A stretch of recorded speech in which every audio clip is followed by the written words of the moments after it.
Swayam Prabha. Digital India. Educated India.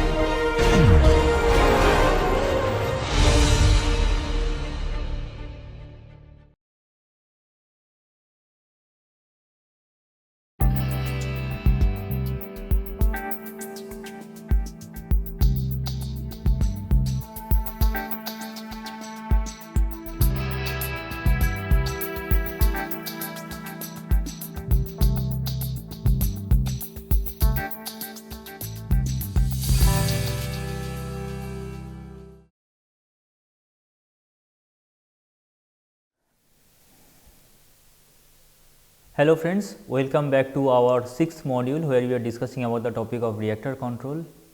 While summer has already started to step up in different parts of India, but we are in Guwahati or in northeast India, we are quite a bit blessed in terms of temperature, and it's quite chilly morning at Guwahati.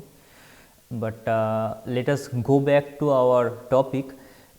Here on this particular module, we have already discussed about the role of prompt and delayed neutrons played in reactor control or on deciding the neutron flux profile. There first we discussed about the prompt neutron kinetics to get an equation like this, and by putting the terms like multiplication factor and the prompt neutron lifetime etc., their magnitudes, we have seen that it is quite difficult to control a reactor if it is operating solely based upon prompt neutrons. Rather, the time that is available for us to put any kind of controlling mechanism or activate any kind of controlling mechanism, that is extremely small. And then we discussed about the role of delayed neutrons, and in the last lecture, that is in the second lecture of this particular module, we have discussed the delayed neutron kinetics, where I have developed this particular equation. Here, instead of considering 6 or 8 different groups of delayed neutron precursors, we have considered just a single group, and beta represents corresponding delayed neutron fraction. We have analyzed this equation, and from there we have identified the condition of prompt criticality to be something like rho equal to beta. That is, as long as the reactivity is less than the delayed neutron fraction, or at the limiting case it is equal to the delayed neutron fraction, then we have sufficient time to activate our control mechanism, and it is possible to control the reactor. Basically, because of this presence of the delayed neutron or the activity of the delayed neutrons only, we are able to control a practical nuclear reactor.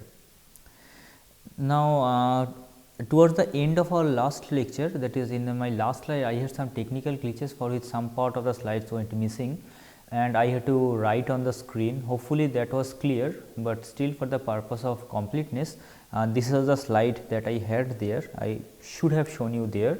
Here, NT represents the neutron density or number of neutrons per unit volume, and its variation with respect to time. N naught is the initial one, and this is the expression which dominates the neutron kinetics, where we have taken into consideration both delayed and prompt neutrons, and beta is the delayed neutron precursor or concentration or delayed neutron fraction rather, where we are considering just a single group of delayed neutron precursor.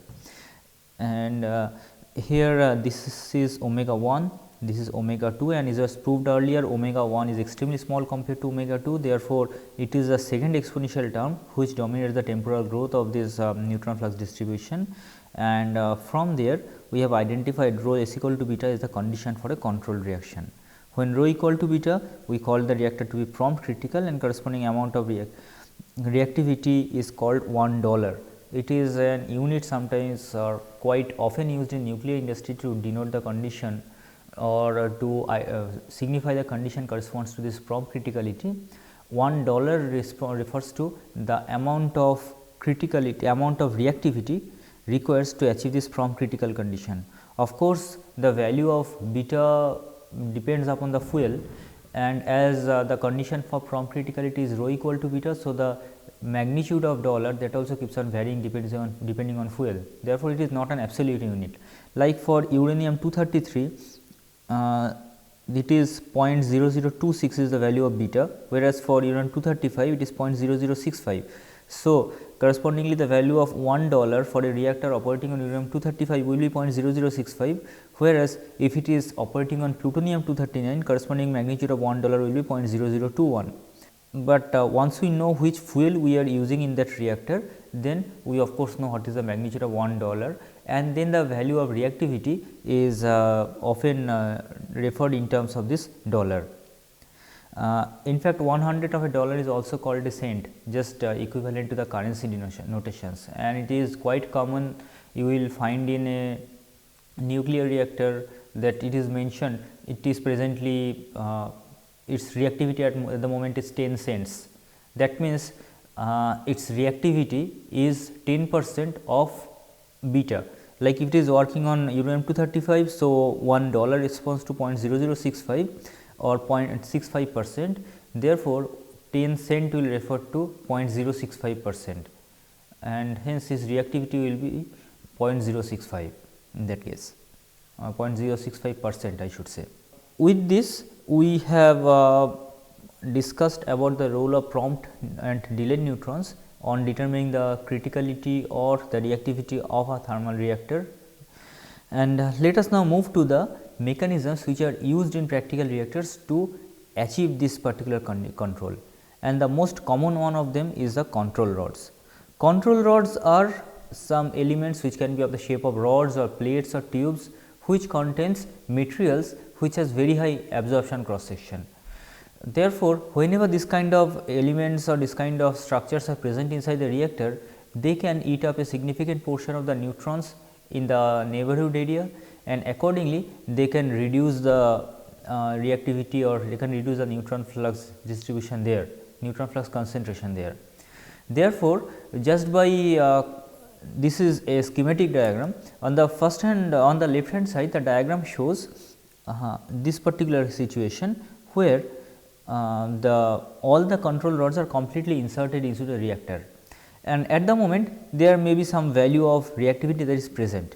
Now, if we remove these reactors or by a certain distance, then the corresponding absorption cross section, effective absorption cross section corresponding to this controller, that reduces, and hence the neutron flux concentration, that neutron concentration inside the reactor, that has to increase.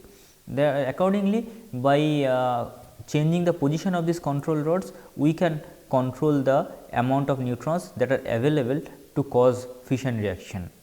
Generally, the position of these rods are properly calibrated. That means, depending upon what level of reactivity you want, we can always say that this should be the position of the control rods, and accordingly they are adjusted.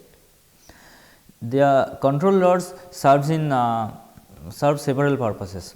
First, in reactor startup, means when you are starting a reactor from the cold condition, then we need very high neutron flux. At the moment, generally control rods are completely outside, they are completely removed from the reactor, so that whatever amount of neutrons that are produced or that are supplied from some external source, all of them are available to induce fission reaction. So, we get a very high rate of reaction which keeps on increasing with time, and as the neutron concentration keeps on increasing, then we may slowly get these control rods into the reactor, thereby putting some sort of control, and once we attain the desired level of equilibrium, that is when the number of neutrons produced because of fission and number of neutrons consumed by these control rods, that comes in equilibrium, then we can attain the proper chain reaction. And next is online reactivity control and power maneuvering. As I have mentioned, once we need to change the multiplication factor of reactivity, we can change the position of the control rods.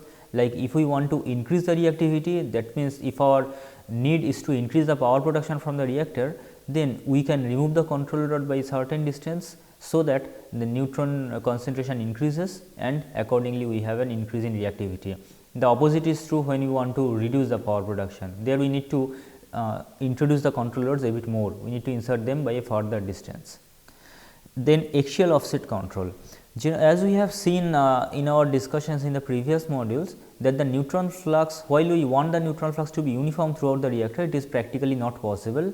Rather, we generally have the highest neutron flux close to the center line and much lower at the edges. If the reactor is an unreflected one, that is there is no reflector, then theoretically the neutron flux at the edges should be equal to 0. Now, using the control rods, we can somehow offset this axial distribution, or we can that means we can at the center line where the neutron flux is more, there we can insert the control rods by a larger amount, whereas close to the edges we can keep the control rods removed by a bigger amount, so that we can maintain somewhat uniform neutron flux distribution. That means, what I am referring to, if this is your reactor, at the center line that may be position of the control rod, which is inserted by a big amount, whereas at the edges it can be inserted by a much smaller amount. And by adjusting the position of these two rods, or whatever axial distribution that we have of these control rods, we can somewhat maintain a more uniform distribution. Then reactivity adjustment with aging.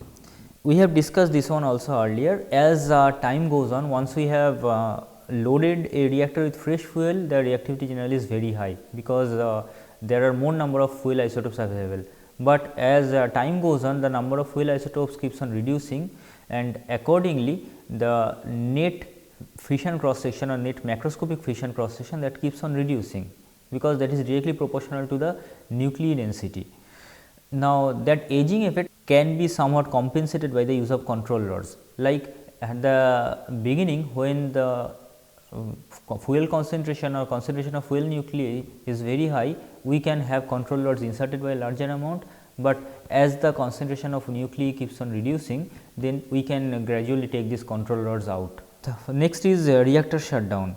When there is a planned shutdown required, then we can gradually get these control rods into larger insertion position, so that the reactivity keeps on reducing gradually, and once these control rods are completely inserted, then they should be able to eat up all the neutrons available inside the reactor, thereby completely stopping the reaction. So, the control rods are used both during the startup and during reactor shutdown. And then emergency shutdown, which is also called SCRAM. I do not want to expand this term, just stick with this acronym at the moment. This is related to an emergency shutdown. When there is an emergency need of shutting down the reactors, then these control rods are inserted very rapidly, that is from whatever position they were in at the moment, they go into the completely insertion position within a very short amount of time, so that they are able to consume all the available neutrons, thereby completely stopping the reaction. So, control rods have important roles to play, both during the normal operation to both, and also during emergency operation. During normal operation, they can adjust for the axial distribution, they can adjust for the aging, and also they can be used for short time power change, that is by changing the reactivity to the desired level. And also during emergency condition like emergency shutdown situation, the control rods are generally the most important mechanism to stop the reaction inside the reactor. Now, the material of the control rod should be something that has very high neutron absorption cross section. Okay, actually I have missed one. The final performance or final function of the control rods is load following with gray control rods. Gray control rods are elements which has somewhat lesser absorption cross section compared to the normal control rods, which are also called the black control rods. And therefore, when there is a smaller change in the load on the reactor, using these gray control rods also you can change the reactivity. Next, these are a table of some materials and their cross sections. And if of course, only few selected materials I am showing here, namely boron, silver, cadmium, indium and hafnium, and all their isotopes or most of their isotopes are shown here. And you can see out of this, the boron 10 has an extremely high absorption cross section, and cadmium 113 is again it is much higher than boron 10. Hafnium 174 or 177 also has reasonably high absorption cross section, and therefore, they can act as quite good material for this control rods. It is also important here I am mentioning about absorption cross section, but actually all these cross sections are non fission capture kind, because their fission cross section is essentially 0. Now, boron has two naturally occurring isotopes, boron 10 and boron 11. Boron in common ore you will find boron 10 to consume 20% by volume, whereas boron 11 is 80%, but boron 11 has extremely small absorption cross section, and therefore, boron 10 is a material which is primarily used for control rods or any kind of control related machinery. Cadmium can also be used, but there can be other reasons with cadmium which I shall be showing shortly. Hafnium, one big advantage of hafnium is that there are two isotopes, hafnium 560, hafnium 174 or 177, both have high absorption cross sections, and also other isotopes of hafnium like 178, that is also a bit reasonable amount of absorption cross section, and therefore, hafnium can also be used for control rod. This is a typical profile for neutron flask. This particular curve corresponds to when there are no control rods. So, because there are no control rods present, this is an unreflected reactor. So, at the center line the concentration is very high, whereas close to the edges the concentration is 0. However, once we have inserted one central control rod, then you can see there is an immediate reduction. This is the profile, you can see immediate reduction in the neutron flux profile at the center line. Of course, that increases as we move away from the center and then decreases again to become 0 at the edges. So, just by using this a single control rod, we can have make the difference between the center line value and this edges value to be smaller, and then if we can use some more control rods with a proper orientation, then we can get a much more uniform profile, which I have mentioned earlier. Now, just a single control rod therefore is not sufficient, rather we need to have several control rods, and therefore, individual control rods are grouped into clusters, and this something like this. There are several control rods, they are all grouped into clusters, and they are connected at the top by a structure which is commonly called a spider, and then they are inserted through the guide channels. This because of structural stability point of view, just plain boron powder can't be used. So, use some kind of compounds of boron, something like boron carbide can be a very interesting one. So, pellets of boron carbides are generally used in control rods, and they look quite similar to the fuel rods, and they also are protected by cladding made of stainless steel. Yes. Typically, we can have 50 to 70 number of such clusters in a modern day reactors, with each clusters having about 20 rods. Now, in PWRs, these control rod clusters are inserted from the top. The driving mechanisms and all other accessories are mounted at the top of the pressure vessel, and then they can enter from the top. But in case of boiling water reactor, where we allow the liquid to change its phase, and then the vapor phase, that is a steam, that is separated in a steam drum, there it is generally required to mount that steam drum to the highest possible location, and therefore, this control rod driving mechanisms are generally mounted from the bottom, and control rods also enter the reactor from the lower side. As I have mentioned, boron or cadmium are the two most important materials used in control rods, particularly boron. So, this is the reaction that boron can go through. When a boron absorbs neutron, it generally goes through an alpha decay process, that is it produces lithium-7 and 1 helium isotopes, and in 6% of cases because of corresponding mass defect, it emits 2.79 MeV of energy, but in rest 94% cases you will generally find 1 gamma photon and 2.31 MeV of energy, and the energy carried by this gamma photon, or the kinetic energy of the gamma photon, actually is the difference between this 2.79 and 2.31, thereby conserving the energy. Cadmium it also absorbs a neutron, and generally cadmium 113, which has the highest absorption cross section, that gets converted to cadmium 114. It is generally at the excited state. So, it releases it goes through a gamma decay process, that is releases a gamma photon and then come back to the ground state. These are the absorption cross sections for these two isotopes, that is boron 10 and cadmium 113. In case of boron 10, it is very interesting to observe that there is hardly any resonance. That is, as we are moving from a very low energy level, like the thermal energy level corresponds to 0.025 electron volt of energy, that is 2.5 into 10 to the minus 8 electron volt, which will be somewhere here.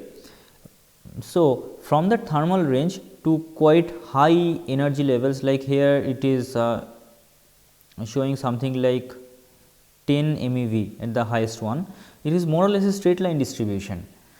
However, in case of cadmium there is a significant absorption zone, resonance absorption, that is, and that is one reason that we should be careful about using cadmium 113 as the control material. Boron is quite easy to use, and we can see that does not have any kind of resonance absorption, and hence that maybe is the primary reason of going for boron or boron 10 I should say as the common material for absorption or control rods rather.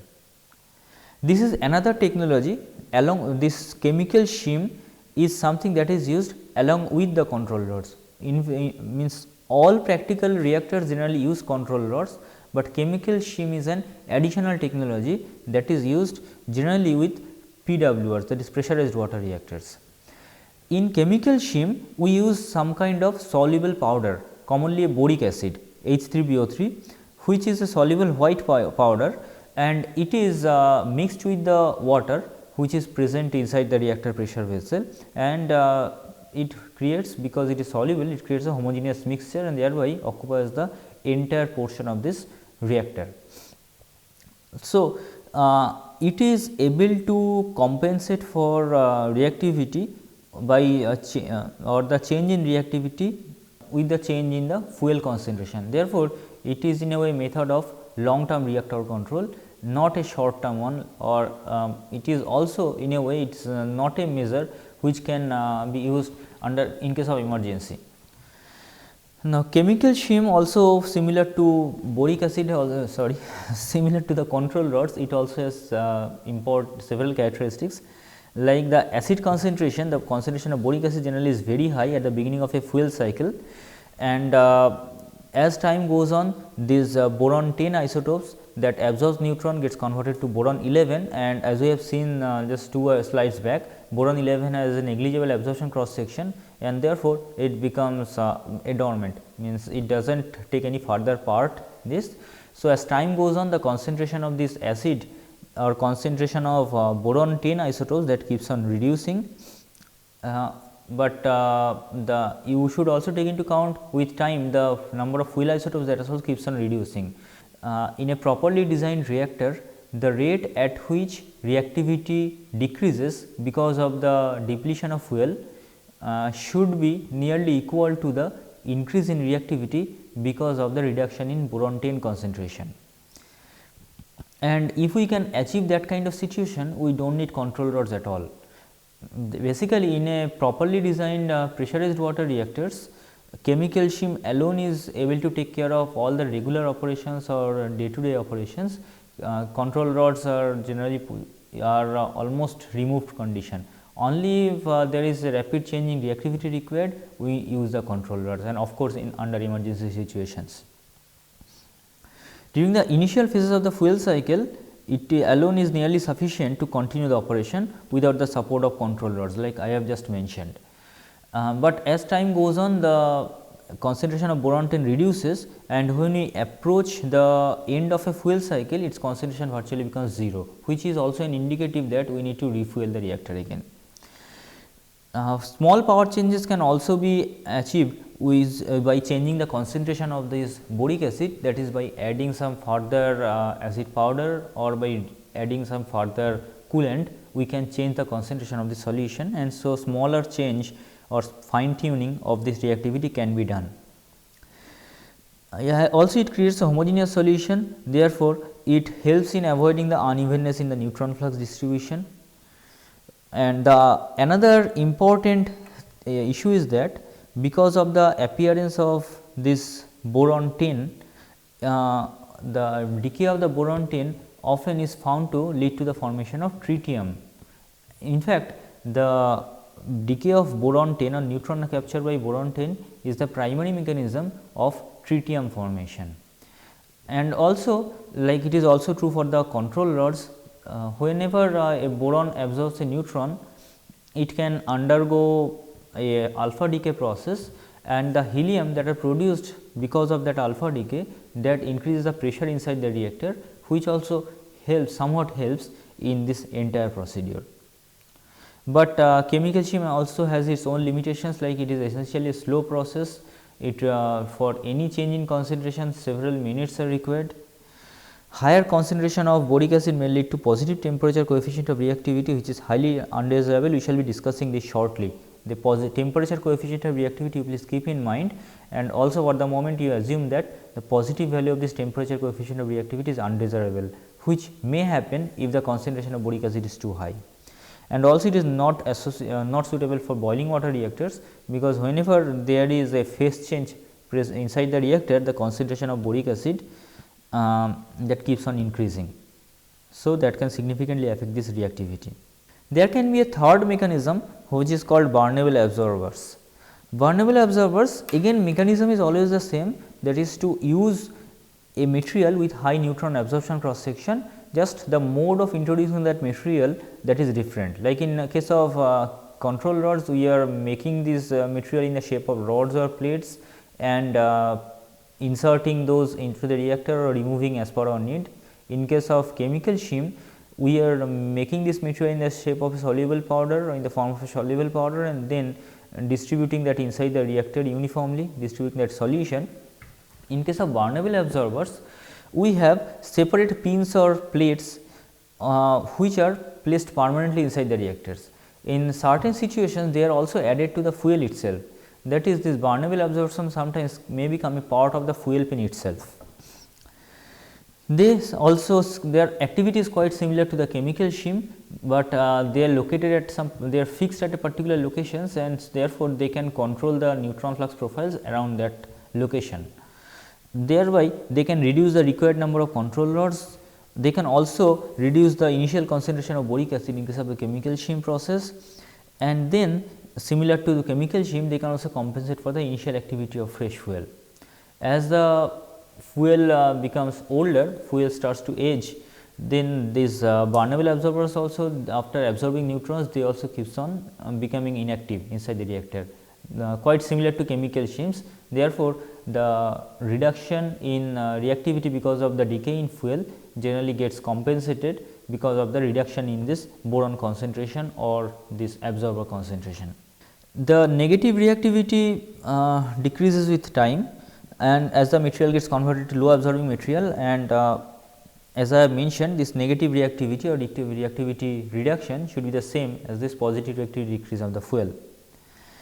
Along with boron, gadolinium is another material which is very commonly used as burnable absorbers. Gadoliniums 155 and 157s are two isotopes which probably has the highest absorption cross section among all natural isotopes. Like for GD 155 has an absorption cross section of something like 61,000, and that is significantly larger for 157, which is 254,000. And these are the corresponding their variation of their cross section with energy, and you can see in the thermal energy level it is extremely high. You can compare this with the figure shown for boron 10 and cadmium earlier, and you will find this is at least 2 orders higher compared to them. That is why gadolinium can also be used, that is particularly used as burnable absorbers. So, these are the common modes of reactivity control. There can be a few others also, some innovative methods like reflectors sometimes can also act in controlling the reactivity somewhat, because we know that reflectors are used to prevent the leakage. That is, their objective is to get these neutrons which are leaking out of reactor back into the core, and by changing the orientation of these reflectors we can control this neutron leakage, and accordingly we can control the neutron flux inside the reactor. In certain innovative designs, some removable fuel rods are also used, like when we need higher reactivity, instead of removing the control rods, these removable fuel rods are inserted, and accordingly that can increase the reactivity inside the reactor. And there can be a few other mechanisms also, but generally control rods and chemical shims are the most. Control rod is universal mechanism, and chemical shim is also you will find particularly in pressurized water reactors, and these two are the most common mode of reactivity control.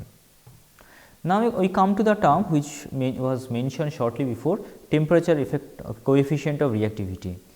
Reactivity, we now know how the delayed and probe neutrons modify the reactivity, and we have also just studied the practical mechanisms by which you can control the reactivity. Now, we are going to see the effect of different parameters on this reactivity, like the temperature, like the fuel burn up, etc. So, related to temperature, the first term is temperature coefficient of reactivity, defined as the rate of change of reactivity with temperature. And we also know that the definition of reactivity is equal to k minus 1 by k, where k is the effective multiplication factor, and that is equal to 1 minus 1 upon k. If you introduce the definition here, then it comes to be 1 by k square dk dt. And for most of the reactors, initial condition k being equal to 1, this is sometimes written by this form shown by blue color as well, but we can stick to the original form, that is 1 upon k square into dk dt. Now, when alpha t is positive, that is when we are having a reactor which is having a positive value of this temperature coefficient of reactivity, then what may happen? You can just look at this expression here. K square is always a positive quantity, in fact, k itself is always a positive quantity. Here alpha is also a positive quantity. Let us write this as dk dt is equal to alpha t into k square. Now, we are taking alpha t to be positive, k square itself is always positive, so therefore, dk dt is also positive. So, whenever there is a rise in temperature, there will be a rise in the reactivity, and as the reactivity rises, that means the power produced by the reactor, that will also rise. So, energy released by the fuel rods, that will rise further, and hence that will cause further increase in the temperature of the reactor core, the fuel pin, the moderator, and all the materials involved. So, that will cause even further increase in the reactivity. That means, once the temperature starts increasing, for a reactor with positive value of this alpha t, the reactivity keeps on increasing continuously, and unless we put some kind of intervention through some kind of controlling mechanism, the reactivity will keep on increasing infinitely with even a small change in its temperature, which is a very much undesirable situation. So, the reactor is inherently unstable with change in temperature. When alpha t is negative, then what may happen? In that case, our situation is dk dt is negative. So, if the temperature increases, then k has to decrease. If reactivity decreases, then the power produced by the reactor, that also decreases, and hence the temperature of the fuel pin, the moderator, that will come down, and once that starts to come down, that will affect the reactivity again. Therefore, it is in a way is acting like a feedback mechanism and is trying to get the temperature back to its original value. That is, any change in temperature, any rise in temperature here will cause a reduction in reactivity, which itself will try to reduce the temperature, and thereby it will lead to a very stable situation, and therefore, a reactor which is having a alpha t less than 0 or a negative value of this temperature coefficient of reactivity, it is a very much stable reactor. We can study the other case also, like if there is a reduction in the temperature, any temperature reduction will cause an increase in the reactivity, and once the reactivity increases, so the power produced by the fuel pins, that will increase. So, that will try to increase the temperature level of the reactor, and hence the temperature will try to get back to its original value, thereby restoring the reactor back to its initial position. So, whenever this alpha t is negative, it will act like a proper feedback mechanism, proper controlling mechanism to get the reactivity back to its original value. Generally, because of the thermal inertia of the different components of a reactor, the temperature inside is not uniform. Like whenever there is a change in the reactivity, it is the fuel pin whose temperature will increase first, then that temperature will be transferred to the cladding, that energy will get transferred to the cladding, and from cladding to the coolant or to the moderator, and this entire energy transmission process may require some finite amount of time. And that is why the fuel rod and the coolant may not be at the same temperature at a particular instant. Accordingly, we sometimes defined fuel temperature coefficient and moderator temperature coefficients. Fuel temperature coefficient refers to the change in reactivity with unit change in the temperature of the fuel. Similarly, moderator temperature coefficient of reactivity defines the change in reactivity with unit change in the temperature of the moderator. The fuel temperature coefficient is of particular importance, that is also sometimes called the prompt temperature coefficient, because it determines the first response of a reactor in terms of a reactivity change when there is a change in either the fuel temperature or reactor temperature.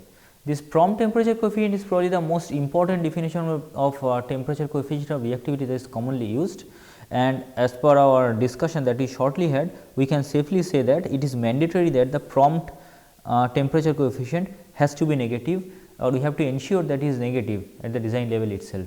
In fact, in several countries, while licensing a nuclear reactor, it is one of the most important criteria. Like in United States, no reactor is going to get the license unless it can show that the prompt temperature coefficient is a negative one. An associated effect is the nuclear Doppler effect. It is actually another effect of this temperature itself. Now, in all the discussions related to the neutron nucleus interaction that we had so far, we have always considered the inherently assumed that the neutron is moving and the nucleus is stationary. But practically speaking, the nucleus itself is also not stationary, because of its own thermal energy level. Even we are talking about a solid fuel, the nucleus there is vibrating always, and therefore, even when that particular vibrating nucleus is subjected to a beam of strictly monoenergetic neutron, its interaction with different neutrons will be different, and accordingly this nucleus actually see this monoenergetic beam of neutron to have a distribution of energy, and this has a direct effect on the observed shape of resonance. Like look at this figure that is shown there. At when temperature is 0 Kelvin, then that is at the absolute 0 condition, the fuel nucleus, they are perfectly stationary, but as the temperature keeps on increasing, like in this situation, because of its own motion, it will find this neutron flux distribution to be much wider. So, you can see the peak has come down to this, but the spread earlier when for 0 Kelvin where it was restricted to this, when it has gone to 20 degrees Celsius, the spread is this much. So, this is a much wider level of energy, this is a much wider level of neutron energy for which this resonance absorption or resonance capture can take place. That thereby whenever an isotopes like uranium 238 or plutonium 240 are present inside the reactor which has very high resonance absorption cross section, this rise in temperature can enhance the probability of resonance absorption. This is another picture of the same thing, like in the we are having two temperatures T1 which is lower and the T2 which is higher. Because of this Doppler effect, in this is for T1, we can see the resonance absorption is restricted to this zone, but for T2 because of this new Doppler effect it is a much wider zone, and but the peak is lower, and correspondingly while the neutron flux has a very sharp deep here close to that resonance zone, close to that particular energy level, here the deep is smaller, but this drop takes place over much wider energy span. So, this Doppler coefficient of reactivity is also negative in power reactor. As the fuel temperature rises, it becomes less negative, but it still always stays negative, and as the concentration of isotopes like plutonium 240 keeps on increasing, it becomes a bit more negative. Let us see mathematically the effect of this Doppler reactivity. We know from the definition of multiplication factor, it is the product of P into K infinity. K infinity is the infinite multiplication factor and P is the total non-leakage probability, which combines both fast and thermal non-neutron non-leakage probability. So, K infinity can be represented by the 4 factor formula, or if we assume all other parameters apart from this resonance to be constant, we can write in a form like this, and now differentiating both sides with respect to absolute temperature, we get this. And from there alpha prompt can be, remember alpha prompt can roughly be equated to this quantity as K remains close to 1 in reactors. So, it is equal to 1 upon P dP dt, where P is the resonance absorption or resonance escape probability I should say. This was the expression for P that we have showed earlier. We have not derived it, rather this was some kind of empirical relation corresponding to a reactor which uses uranium as a fuel. We got a more specific form of that, where I is the integral, where the integral is performed over this entire energy level of resonance, that is from the first to the thermal neutron level.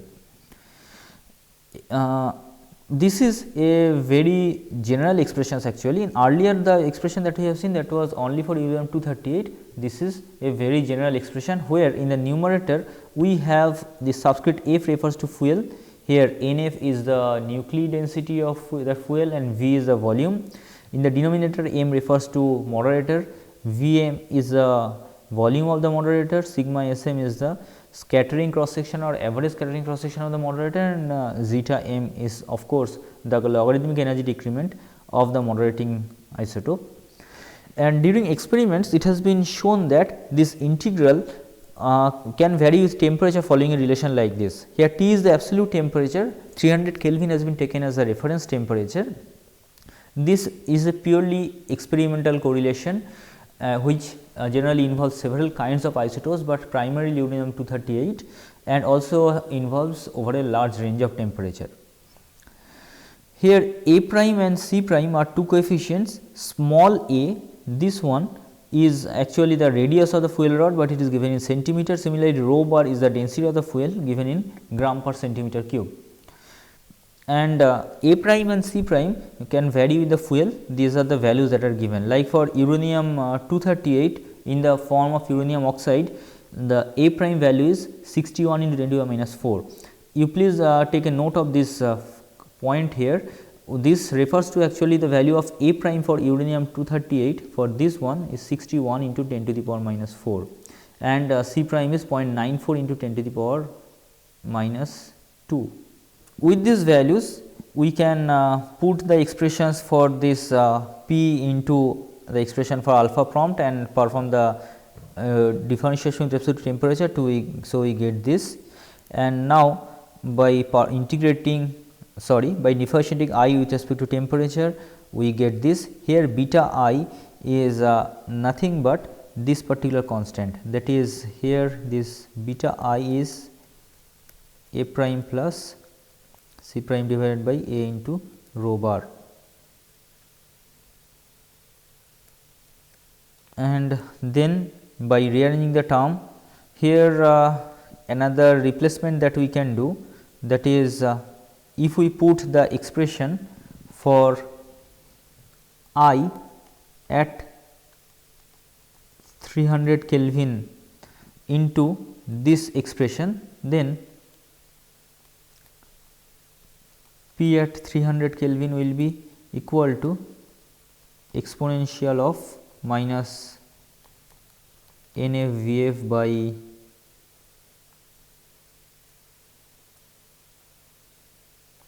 zeta m capital sigma Sm Vm into I at 300, and once we put it back here, then we get this expression for this alpha prompt. So, this way, by using whatever kind of fuel that you are using, we can calculate the value of this prompt reactivity. Note there this log of 1 by P at 300 Kelvin can also be written as minus log of P at 300 Kelvin, but we have kept this minus sign outside because we always want this alpha prompt to be negative. There is another effect, the void coefficient of reactivity, which actually refers to the rate of change of reactivity with x. X is called void fraction. Void fraction can be defined as the volume fraction of the vapor phase in a mixture of liquid and vapor. Now, when you are dealing with a mixture of two phases, a liquid and vapor phase, then the density of the mixture can be given by this. Remember, here x is the volume fraction or void fraction, but not the mass fraction. This particular definition is particularly relevant to the boiling water reactors. In a boiling water reactor, water is used both as a moderator and coolant. Now, with energy supply, this water can get converted to the vapor phase, and once they gets converted to vapor phase, they starts to lift towards the steam drum, thereby changing the total nuclear density of the moderator inside the reactor, which can affect the scattering process, and accordingly it can affect the total number of thermal neutrons available to induce fission, thereby reducing the reactivity of the reactor. And this void coefficient of reactivity is a way of relating the reactivity and also the void generation during this phase change process. And so, we can say when alpha V is greater than 0, just similar to this temperature coefficient of reactivity. When alpha V is positive, then whenever there is a change in x increases, rho also should increase, and as the reactivity increases, it will lead to further power production or increase in the power production. As the power production increases, that will transfer much larger amount of heat to the moderator, and hence there will be further vapor generation. So, x will keep on increasing even further, and quite similar to the previous case. Therefore, alpha V greater than 0 signifies an inherently unstable reactor with I should not write with changes in temperature, with changes in void fraction. Similarly, when alpha V is less than 0, in that case when x increases, rho reduces.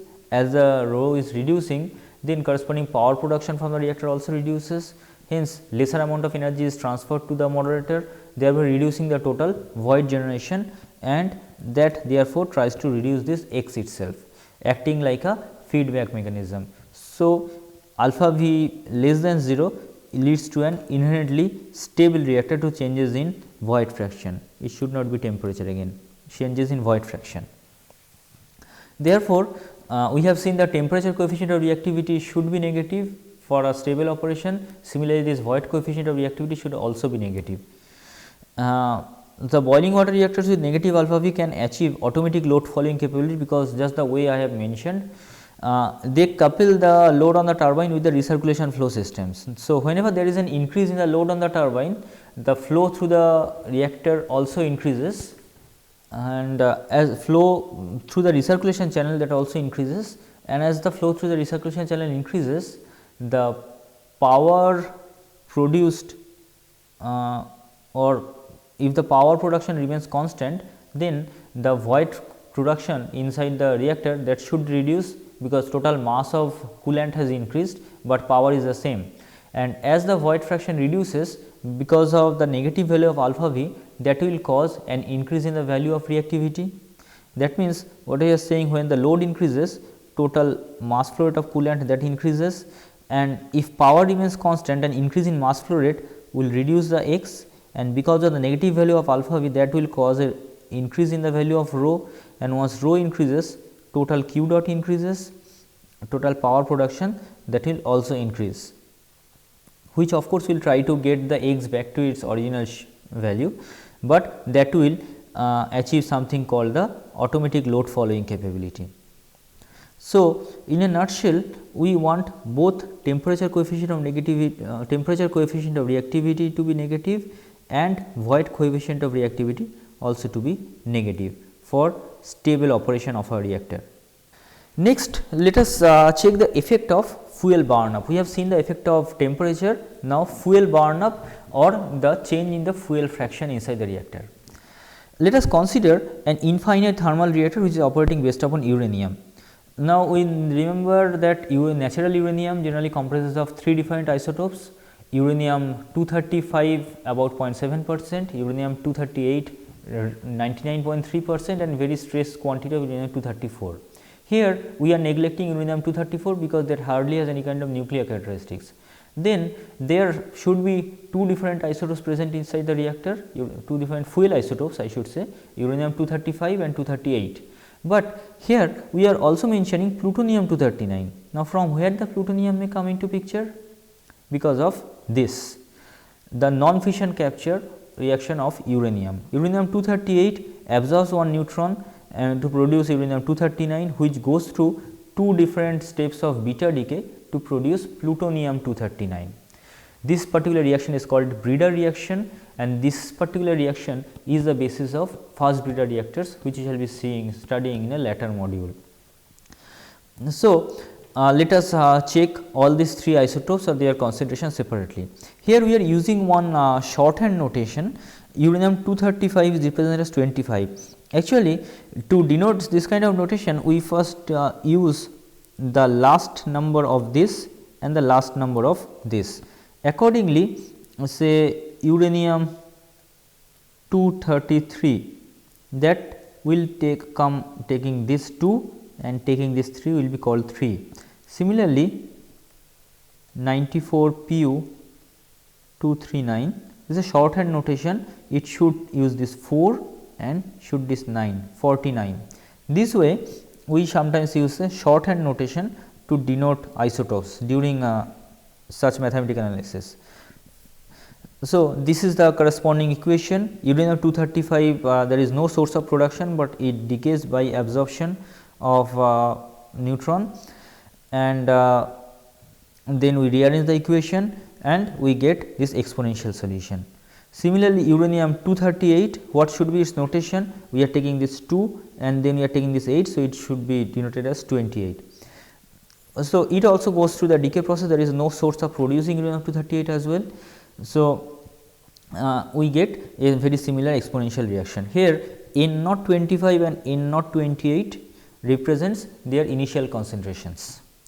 Now, let us consider a scenario where phi is 10 to the power 13 and we want to calculate the time required to reduce the number of uranium-235 isotopes to half of the initial value. Then calculations means putting in this number here and also this phi here, and also using the value of sigma A for 25. Sigma A for 25 will be this 100 plus 580, that is 680. We get this time to be 3.23 years. That is, to reduce the number of U-235 isotopes to half of its original value, we need more than 3 years. And then how much will be the change in the concentration of uranium-238 over that period? Total absorption cross section for uranium-238 is extremely small, because its fission cross section is 0 and capture cross section is just 2.7, and now putting T equal to 3.232 years in this expression and also corresponding value of phi and sigma c, we get N28 by N0 over that same period to be 0.997.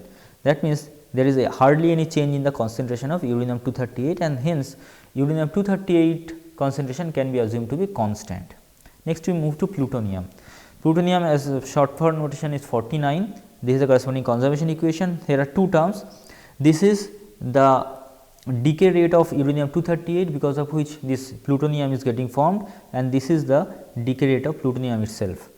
So, we rearrange the terms, and as already mentioned, this can be assumed to be a constant, because N28 remains a constant and this is also a constant. So, we are having a form like this. So, rearranging, we can write like this. We are multiplying both equation to e to the power k1 into t, by performing the integration we are getting a form like this, because here e to the power k1 t is the integrating factor. And now at t equal to 0, concentration of plutonium can be neglected, because it will start forming in the reactor only because of the decay of uranium-238. So, taking concentration of N49 to be 0 at t equal to 0, we get this constant of integration, this kappa, to be equal to minus C2 upon C1, and putting this is the final expressions of plutonium. So, when we are analyzing over a long period of time, such changes in the concentration of all these isotopes should also need to be taken into consideration, because that can affect the reactivity as well. In this particular analysis, we have considered only plutonium isotope to be 239, but certain situation plutonium 239 may also go through 2 steps of neutron capture to form plutonium 241, or sometimes even plutonium 240 also, but that have been neglected here. And also plutonium 239 can get formed in both resonance capture and thermal energy region, and when that is considered, we get an expressions like this. Here this is the first fission factor, Pf is the first fission factor, then Pf is the first fission non leakage probability, and small p is the resonance escape probability, and this is the neutron production because of the decay of first neutron production because of the decay of uranium 235, and this is the first neutron production because of the decay of plutonium 239.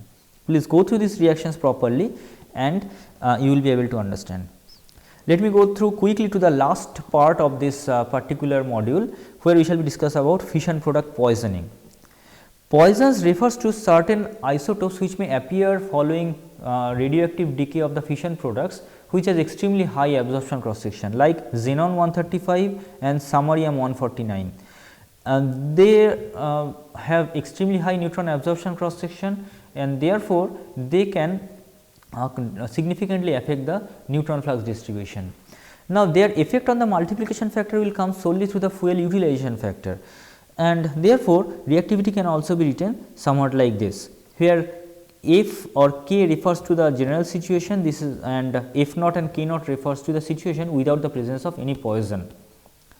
Now, F naught is like this, the fuel utilization factor without the presence of poisons will be the macroscopic absorption cross section of the fuel divided by the same for fuel and moderator together, whereas F will be where we also need to consider the effect of this poison. And if we put the terms back into original expressions, then rho comes to be something like this. Now, for an unpoisoned critical reactor, then we know K can be represented like this for a critical reactor, of course. So, we are rearranging the terms and then taking this sigma A f plus sigma A m into back into this particular equation, we get such an expression for this reactivity in terms of the macroscopic absorption cross section of this poison. Now, this xenon 135 that can appear by two ways. One is there is 0.25% probability of appearing directly from fission. Other is this T 135 and iodine 135 both can be produced during fission. Actually, T 135 has an extremely small half life, only 19 seconds. So, its presence can completely be neglected, and it can be assumed that iodine 135 has a fission yield of about 6.4%, and this iodine has a 70% probability of going through a beta decay to produce this xenon 135, but that is basically the primary reaction. Iodine 135, its half life is also very small, only 6.6 hours. So, it gets converted to this xenon 135. So, if we write the expression for iodine, then rate of change of this iodine concentration has two parts. This is the production, here gamma refers to its fission yield, which is this 3.3 plus 3.1%, and macroscopic fission cross section multiplied by the thermal neutron flask, and then this is its reduction, that is its decay rate into the number of neutrons. We rearrange the terms to get a distribution like iodine this way. But xenon, now there are two routes we have found that can get produced directly from fission or because of the decay of iodine, and also there are two ways it may disappear. One is it can it is actually radioactive in nature, so it can go through a beta decay to produce cesium. Other is it can absorb a neutron to produce xenon 136, which is a stable isotope, and it have a very small absorption cross section. So, this is the expression for xenon. Before that, putting in this previous expression at T tends to infinity, we get the equilibrium concentration of iodine. But rate of change of xenon has, this is its production because of the decay of iodine, and this is its production because directly from the fission. This is its decay through the beta decay procedure, and this is the neutron capture part. So, we rearrange the term, and here this part written in red can be assumed to be an effective decay constant for this xenon 135, and half lives for both iodine and xenon being quite small. Xenon has a half life, it is shown here, the xenon has a half life of just 9.2 hours. So, both being quite small, and also the sigma f for xenon being such a large amount value, their concentrations quickly rise to reach the equilibrium. We have already seen the equilibrium concentration of iodine, and putting these values here, we can get the equilibrium concentration of xenon to be like this. And proceeding further, in this equilibrium concentration, we are using to calculate the macroscopic cross section, means once we multiply this with the once we multiplying this equilibrium concentration to the corresponding absorption microscopic absorption cross section, we get the corresponding macroscopic absorption cross section. This phi xc is actually the lambda by sigma A for xenon. It is a temperature dependent parameter. Its value is this amount for 20 degrees Celsius and changes quite rapidly with temperature. Now, this was the expression for rho that we have obtained earlier. So, once we put this expression for this sigma A xenon, which is the Poisson in this case, we get an expression like this. Once this phi thermal is extremely small compared to the phi xenon, then rho is found to be a linear function of this phi thermal for low flux situations. On the contrary, when phi thermal itself is extremely high compared to this phi xenon, then rho equilibrium remains nearly a constant number, that is, it is independent of the phi thermal at high flux situations. And if we assume an infinite reactor with rho and epsilon and p to be equal to 1, this equilibrium value of rho comes to be minus 2.73%, which is roughly minus $4, taking the value of uranium 235. The other important Poisson is samarium 149. It actually can produce only because of the beta decay, 2 successive beta decay process. Nd 149 is directly produced from fission, that goes to a beta decay to produce PM 149, and then further beta decay produce SM 149. SM 149 is a stable isotope, so there is no radioactive decay possible for this, but it has extremely high absorption cross sections, 42,000 bonds. You probably have noticed the absorption cross section for xenon that was given earlier. Xenon 135 has an absorption cross section of the order of 10 to the power 6 bonds. So, this SM 149 absorbing neutron becomes SM 150. This is the equation for PM in a number of concentration for PM. This is its fission yield and this is the decay rate. Correspondingly, we get its equilibrium concentration like this. And now we write the equation for SM. It again has just one way of producing, that is by decay of PM, and one way of consuming because of the neutron capture. Accordingly, we get this equilibrium concentration to be like this. And then we calculate corresponding macroscopic cross section to get the value for an infinite reactor with P and epsilon equal to 1 to be just minus 0.442%, about minus 68 cents. So, it is much smaller compared to the xenon, but still quite significant from reactivity control. You please go through these slides, these calculations, these are being just a repetition of earlier calculations. I have gone through them quickly, but please try to do on your own. So, this brings us towards the end of this particular module, where we have discussed different effects of different parameters on reactivity. And the key points that we have learned from module 6 is that the prompt neutron lifetime is virtually equal to the diffusion period by thermal neutron, because scattering period is extremely small. Delayed neutron play a very crucial role in reactor control. Particularly, the reactivity should be limited to the magnitude of delayed neutron fraction to have a controlled reaction. We have discussed about the role of control rods and chemical shims, etc.